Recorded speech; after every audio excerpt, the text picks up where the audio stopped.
Welcome to this episode of the Inspirational Creatives podcast, episode 281, brought to you by the Inspirational Creatives app, which you can now find on your favourite smartphone app store. To celebrate 5 years of this podcast, you can download the Inspirational Creatives app to access all of my content, every single episode since this podcast began in 2014, and for free. To take your live creativity and profession to the next level, connect directly with me and my content by searching for the Inspirational Creatives app on your favourite smartphone app store. Welcome to Inspirational Creatives. I'm your host, Rob Lawrence. Join me every Friday as I chat with successful artists, producers, and creative entrepreneurs who share powerful stories and strategies. They can help you to create the life that you want. Listen each week as these inspirational creatives show you how to take your creativity to the next level. You'll learn how to create a sustainable business that inspires others and gives you the financial freedom and lifestyle that you want. Thanks for listening. Make sure you sign up at inspirationalcreatives.com to get free exclusive bonus material. And now, on with the show. Rob here, and a warm welcome to Inspirational Creatives. My guest today is somebody who is the creator and founder of what claims to be the #1 resource for those interested in learning Photoshop skills. With over 600 tutorials and 1.8 million subscribers on YouTube and counting, the Phlearn platform reaches folks through the power of video in 149 countries over the internet from their base in Chicago, and have been doing so since 2011. With a commitment to kindness, quality, transparency and community, and of course creativity, I'm delighted to introduce to you today my guest, Aaron Nace. Aaron, welcome. So good to be here. Great to have you on the show, Aaron, all the way from Chicago. How is Chicago today? It just got cold, man. It's we had a really nice extended summer, but like today it dropped. It's rainy and cold, but to be expected. You love the summer and, make it through the winter. Yeah, absolutely. It's been a similar experience here. It's like somebody's just switched autumn or fall on. Do you find this time of year, do you get more creative? How do the seasons affect your creativity, Aaron? Well, I think in the summer, I'm definitely just like bursting with life in general. It's just like excited to get out and do things. And I feel like I kind of take a deep breath and expand in the summer. Moving into the fall, I feel like I'm still kind of riding the wave a little bit from the summer months. And then in the winter, I find I do a little bit of hibernation. But, I'm actually interested to see what happens this year. I've started picking up like swimming recently, 5 days a week, try to swim a decent bit. And I haven't really done much exercise in the last few years, to be honest. So I'm like actually really interested to see how just like constant exercise keeps my creative brain going, because I just feel in general just like I have more energy from that sort of thing. So I'm definitely going to continue swimming through the winter months, and I'm hoping that it's going to continue to kind of like push my creative spirit a little bit, but we'll see about that. Yeah, it's really interesting when I chat with creative folks. There seems to be, it's perhaps unsurprising in some respects, but our physical energy very much has an effect on our mental, our emotional, and our creative energy, doesn't it? Yeah, very much so. I find that, when I'm just like in, what I would consider good health, mentally, physical, spiritually, like I just want to do more with my life in general. I found little kind of like telltale signs here and there that just give me a little bit of an idea of like, am I doing well? And it usually comes in little things. Like for me, if I don't want to meet new people, I don't want to like hang out with my friends, if I just want to like be inside and kind of like stick to myself a little bit more, then to me, that's a little bit of a trigger of like, hey, maybe I'm not being as healthy as I possibly can, because I know that when I am healthy, and I mean, just like trying to eat well and exercise, whatever, when I am healthy, I'm so excited to make new friends, hang out with people. Like my schedule is packed, just like always traveling, going here and there and hanging out with people. And for me, that's the biggest marker, is as long as I'm staying like physically, mentally healthy, I feel like I continue to want to have new experiences. So it can be hard to like notice when you kind of like fall off a little bit. But for me, it's like, oh, cool. If I want to hang out with my friends, that's a good general marker that I'm doing well. If I'm like wanting to stick with myself a little bit more and stay inside, maybe I'm like not taking care of myself as well as I could. Would you say you're an extrovert in that sense?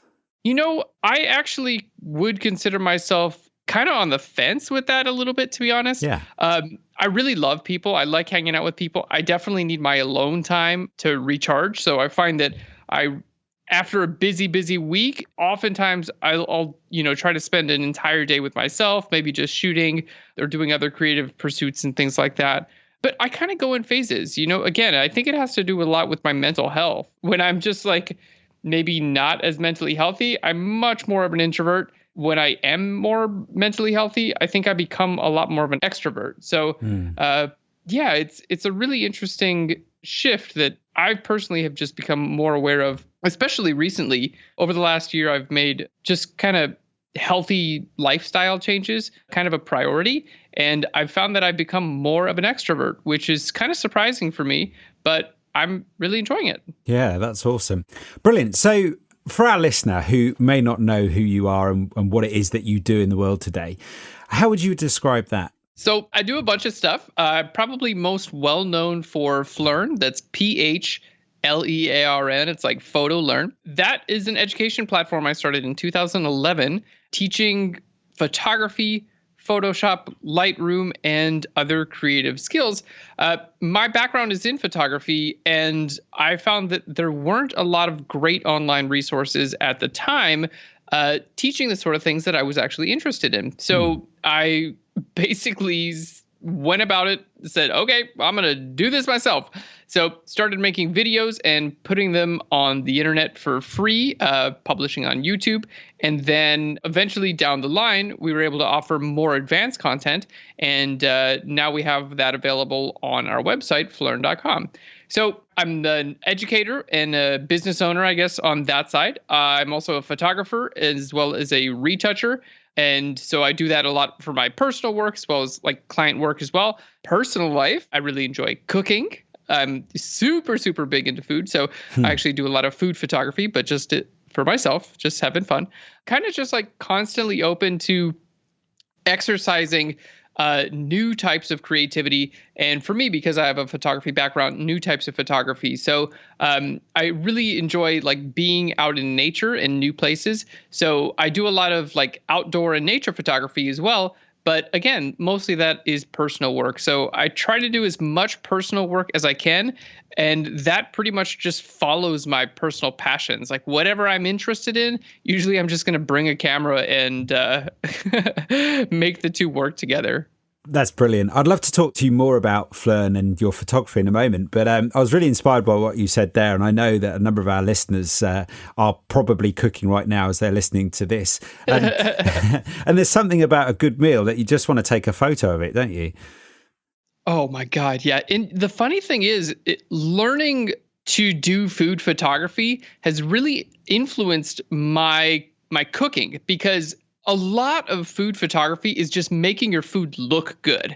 If the food looks good to start with and you got a decent camera and decent lighting, you can get a beautiful picture out of it. But, if the food doesn't look good to start with, it's very difficult to get a good looking picture. So getting interested in food photography has actually made me pay more attention to the presentation of my food. And I always see on the cooking like they have those cooking challenges, those cooking shows, and they're always like, okay, how's the flavor? That's one aspect of cooking. How's the texture? That's another aspect of cooking. And then appearance is a big part of it. Like, does it look good? Do you want to eat this? And I feel like my background in cooking has always been about like flavor and texture, but not as much about appearance. And since getting into food photography, I'm paying a lot more attention to appearance. And I've noticed that my food just looks better. Like when I'm cooking for myself or my friends, I'm like, oh, I want to eat that. That looks beautiful. So it's so much fun how photography can influence things like, just cooking every day for family and friends. That's amazing. So I have to ask you then, what's your favorite food to eat and what's your favorite food to take a photo of? Oh my God, good question. I'm always cooking everything. So this coming Thursday, I'm actually cooking beef bourguignon, which is I'm gonna go with the classic Julia Child recipe for my company. So everyone at work is going to enjoy my cooking. Sometimes we kind of trade up and different people in the office cook, which is really fun. I don't know that I really have a favorite, but I'm really into whole foods in general. So every meal I try to do a lot of fruits and vegetables and meats and, just kind of like the whole things. Generally, I try to stay away from things like sugar and refined flour and that sort of thing. I'm also really into like sprouting things and fermenting foods and making my own brews. Like I make kombucha and kefir and, make my all kinds of stuff. So I'm just kind of always experimenting. So I don't know that I have a favorite because the way I eat, I like to eat like very different stuff all the time. So it's just like, for me, it's just like a chance, another outlet for creativity, I guess. And what about to take pictures of? What are your favorites there? Well, I think like desserts are super fun and kind of nice to take pictures of. So that's really fun. I just collaborated with a friend of mine who has a vegan cookie company, and we just did a bunch of photos for her cookie company, and I thought they came out really fun. So that's super cool. I also like making like little drinks and snacks and things like that. And those can be fun. And pairing a beautiful salad with like a nice cut of meat can be beautiful as well. So yeah, if you check out my Instagram, you'll see some of my food photography. It's AKN as in Nancy, ACER, AK Nacer. You'll see some of my food photography, travel photography, all kinds of stuff. And just get a good chance to connect with my life in general, I guess. That's brilliant. Thank you for sharing that. So that's AK Nacer on Instagram. So go over and have a look at that as you're listening to this and see some of Aaron's food photography. Reading about you, I learned that you grew up on an island in Hawaii. What I'd love to know is how you feel those early experiences have shaped you and your outlook on life in terms of what it is you do today with photography and, of course, Phlearn. Yeah, I mean, in a very huge way. As I look back on my life, I realized that my childhood played a huge role in who I am today. I got pretty lucky, really lucky, honestly. I was born on Kauai, Hawaii. Like, heck yeah, thanks, mom and dad. Right? And what was so nice about being on the island was it was a really safe place to explore. For instance, people don't lock their doors on the island. It's just something, there's an inherent trust. It's an island mentality. There are only so many people there, and your neighbors, you know quite a bit of people on the island. And my parents basically said to me and my brothers on a Saturday afternoon, go like explore, go play around, go, find yourself on the island, just be back before dinner. I enjoyed a lot of independence as a child. I was always exploring, always out and having adventures. And I feel like that sense of independence really shaped who I am today, because the entrepreneurial spirit that I share with my brothers developed in those early days. Like the idea that, hey, you can kind of like do this on your own. You can go out there, you can make this happen on your own. You don't need parental supervision. You don't need someone else telling you it's okay. This is your opportunity to go explore and find your own way in the world. And I feel like entrepreneurship and creative endeavors in general are relatively similar. I felt the confidence to start a business, and again, greatly due to the support and love of my family and friends, but also growing up in an environment where I was trusted to make my own decisions, I feel like has helped me throughout my life trust my intuition and have confidence in my ability to see things through. That's amazing. So what was the reality like for you in terms of founding Phlearn? Was it something that happened quite naturally, quite organically in that sense? Or was it something that you found yourself faced with a number of challenges to get Phlearn going? Yeah, it was super organic, super natural. I mean, every business, every new endeavor, especially something you care about, is going to be faced with challenges. Like there's going to be hard times for sure, because especially when you're starting a company. And for me, I had a day job. I quit my day job and, went to pursue Phlearn full time. So it was everything, right? Like this is my entire income. This is what I'm spending my life doing. And the stakes get a lot more real. If this doesn't work, well, it means that my income dries up and maybe I have to go get, another day job, which at the time I really wanted to work for myself. So because everything gets a little bit more real, I do feel like starting a company and becoming an entrepreneur, like you're either 100% in or nothing. It's really hard to get something going off the ground if you're just like, putting a tiny bit of time in. Now, of course, there's a transition period of time. Like if you have a job and you're looking to start your own thing, like I do recommend having a transition period of time where you can kind of start ramping an idea up, gaining a little bit of traction, testing out a business model, working on it nights and weekends, and seeing what you can make. But I do feel like there, for me anyway, came a time when I realized I had to quit my job and focus on this full time. So it was a very natural extension of what I was doing. I was already a photographer. I was already posting, images online. I was doing a lot in post-production, and I was a member of a few online communities. Flickr.com was a big one. And people were asking me to share my techniques. And that opened my eyes to the demand that people really wanted to be able to do more advanced concepts and create more artistic images in Photoshop. And that's basically where I started my education platform. And we've grown and expanded since then. But the core has stayed the same, doing our best to serve the needs of creative people. Can you remember that moment when you made that decision and you said, right, I'm going to go for it now?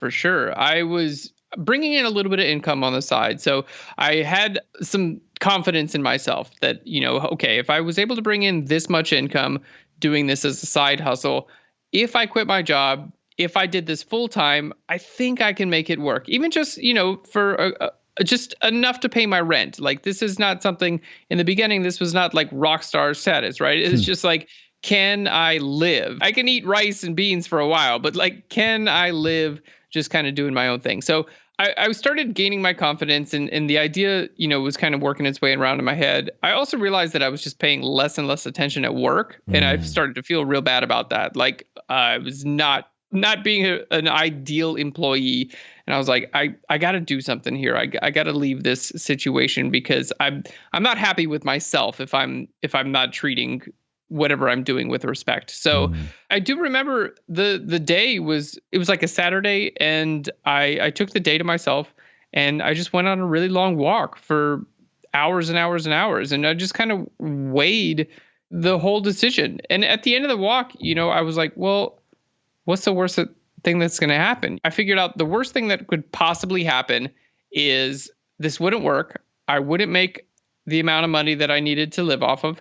And I could just go get a job, and that made it a lot less scary because I was like, oh yeah, I have a job now. I could just go get another job. You know what I mean? Like if this doesn't work, like there are jobs out there, you know what I mean? And I was, at the time, like in a good career position. And I was like, yeah, I'm a good candidate for a good job. So if this doesn't work out, I can just go get another job and maybe try again. So that gave me a lot of courage to start it on my own because I realized like the worst case scenario wasn't that bad. And those early days, what was the reality of that like? What can you remember about some of the more immediate challenges you were faced with when you took that leap? So in the beginning, it was just a lot about, discovering what it meant to run and grow a business. And, it was something that I just put everything that I had into it. I was working 7 days a week, 12, 14-hour days, basically my entire life from the second I woke up to the second I fell asleep, and probably in my dreams, I was just thinking about work. I was thinking about how do I make this thing happen? And in the beginning, that was totally cool. I didn't even feel like burnt out about it or whatever. Like after years and years and years of that, I was like, okay, I need some life balance here because I'm going nuts. But in the beginning, it was like, yeah, let me put everything that I have into this. Like, for sure, this is all I wanted to do. At the same time where I'm, kind of trying to build a company from the ground up, I'm also learning a lot about myself and learning about how to run a company in general, going from I am an employee to I am an employer That was a big shift, a really big shift. And I didn't have any experience on that front. I've always been a pretty independent person, just, as a creative and as an artist. And I hadn't been put in a lot of leadership positions in my life. So making the shift to running my own business meant that I had to learn how to become a leader.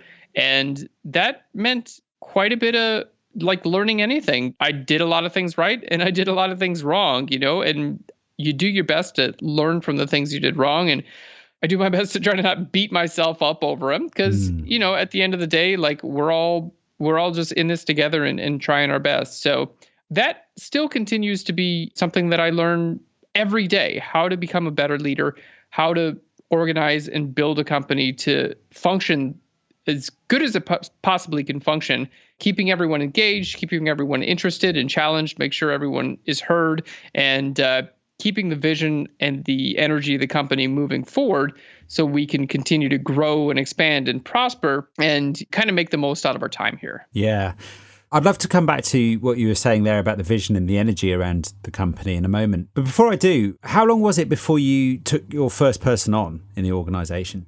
I would say it was about 8 months. And at that time, we had an intern. So it was a couple days a week. I believe at first it was an unpaid internship, and then it turned into a paid internship. And then that turned into a part-time employee that turned into a full-time employee. So baby steps, I didn't go the route of raising funding. This has been a bootstrapped company from day one. So as we started making a little bit more money, it's the ability to move an intern to a part-time employee. That was a big deal.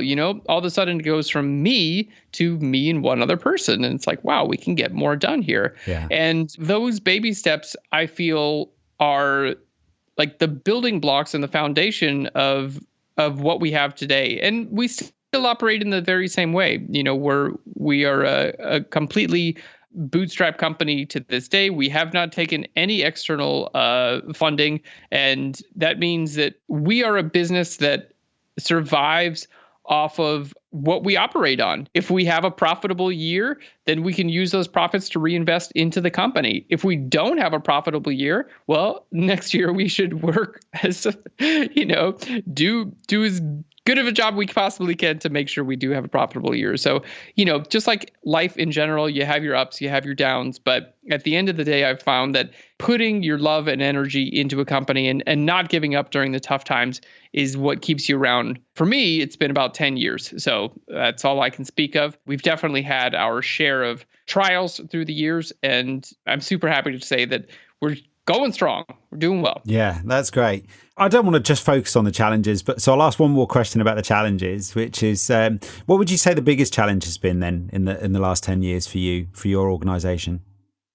I would say just understanding how to work with people in a creative environment, and also understanding just how to manage a team of people. There's, I feel in the beginning, I had a little bit more of like a complex where I was like, I'm the leader. This is my ship. I'm the captain. I make the rules. If you like it, good. If you don't, get off the boat. You know what I mean? Like, I think I had a little bit more of that mentality, and that was based on inexperience. And it was also based on a little bit of an ego, which all ego in my personal life, is based on insecurity. So at the end of the day, I felt less secure in what I was doing. And I think that made me be less than a ideal leader. I thought the ideal of a company owner and a company leader meant I was the one everyone needed to listen to. And my view of leadership now is that I'm here to make sure that everyone who I work with can do the best job they can possibly do. So it's almost like the way that I view my role currently is like I'm the cheerleader. I'm like making sure that everyone is doing as well as they possibly can. And also just trying to keep an eye for anything that, is a concern. Currently, we have employee one-on-one meetings pretty frequently with my CEO, and I meet with each of our employees one-on-one just to get an idea of what they're struggling with at work, what they're working on, what they're happy with, what's going on in general. So if they do have issues that arise, they don't grow and become festered and, become this thing where like months and months or years go by and they've got these areas of their life or areas of their work life rather that they're unhappy with. Those things get addressed relatively early on. We do our best to take care of those issues. Obviously, each issue requires its own solution, and sometimes things just need to be worked on for a period of time. But taking steps to understand what your employees are going through and doing your best to make sure that the company is a good fit for everyone who's working there. And my goal is from day one, I want everyone to have a positive experience, whether they're with this company for a day, if they're just an independent contractor coming into town to do a photo shoot, or if they're here for 10 years. I want to make sure that they have a good experience of the company as whole. That's great. Something you just mentioned there and you touched upon earlier, which I'd be fascinated to learn more about, is the creative environment. It sounds like you work in a very creative environment, perhaps unsurprisingly. How do you manage to keep everyone and everything organized at Phlearn? We do a lot for structure, organization, and for instance, we have meetings every single Monday to start the week off where we go through and everyone, basically lists off what they're working on in the week. We go over our schedule, the calendar. We are always trying to stay as ahead as possible. So what do the next coming weeks look like? What do the next coming months look like? What are the big projects that are coming down the pipeline? And how do we make sure that we're preparing properly for those projects, so by the time they enter into the pipeline or the workflow, we've done our due diligence and prepared. So we do quite a bit through like the Google G Suite apps. So everyone we work with uses a shared calendar. So all of the events are put on there. Everyone knows what we're working on, when things are due, what stage we're in. We use a service called Monday.com, like the day of the week, Monday, as a project management tool for larger projects like video editing and tutorials, where we track individual goal items. For instance, pre-production of a tutorial. What are the stages of that? Meeting through the outlines, going through the drafts, choosing a title, choosing the target audience. Then we'll go through into production, actually, creating the outline, doing the recording of it, which involves, multiple different sections. And then it goes into post-production and then marketing and, finally release and then all that sort of thing. So everything is laid out as well as we possibly can. It's something that we're always working on improving. Keeping everyone on the same page is very, very important. And it helps us to produce a lot of content on a tight deadline. We are a content production machine. We are always producing, tutorials, videos. We have a magazine that we run as well. So we've got a lot going on, and keeping everything as organized and structured as possible helps us to hit our deadlines and get everything out. So I'm happy to say, we release a free tutorial on YouTube every single week. We release a pro tutorial. This is a full-length tutorial. We're talking anywhere from 2 to 6 hours on our website, Phlearn.com. Every 2 weeks, we're releasing magazine articles every week. So there's a lot that's going on, and we haven't missed a deadline in over, I believe we haven't missed a free tutorial every single week. It's been years. Wow. As well as our pro tutorials. So through the holidays, this is through, me going out of town. I'm going to speak at Adobe Max in November. So next week, actually, I leave in a couple of days. So I'm going to Adobe Max, and then I'll be teaching Photoshop for the iPad for Adobe Live directly after that. So I'm going to be gone for a couple of weeks here, but we are not going to miss a deadline. We've got everything structured and organized. Everyone knows that I'm going out of town. So we make sure to work extra hard, extra diligently on the weeks leading up to anyone going out of town to make sure that our audience they get the goods, We don't want to deprive them of knowledge. We're going to leave it there, part 1 of my chat with Aaron from Phlearn. Join me again next week for part 2 of my chat with Aaron Nace. Don't forget to follow Aaron on Instagram in the meantime. That's Aaron Nace, Nacer. And I'll join you again for part 2 of my chat with Aaron, where we explore more of Aaron's philosophy and experience and how he inspires so many photographers and artists around the world. Join me again next week for part 2 of my chat with Aaron Nace. Thanks for listening. Nothing beats the stories and advice of an expert to help you raise your creative game. I would love to know what you thought about today's episode, so don't forget to subscribe in iTunes, where you can rate and review the show. If you like this episode, I invite you to share it on Facebook or Twitter with the one person you know who will benefit from the wisdom shared here today. You can find the show notes on inspirationalcreatives.com/podcast. If you have a burning question or a great idea for a guest, head on over to inspirationalcreatives.com/contact, where you can connect with me there.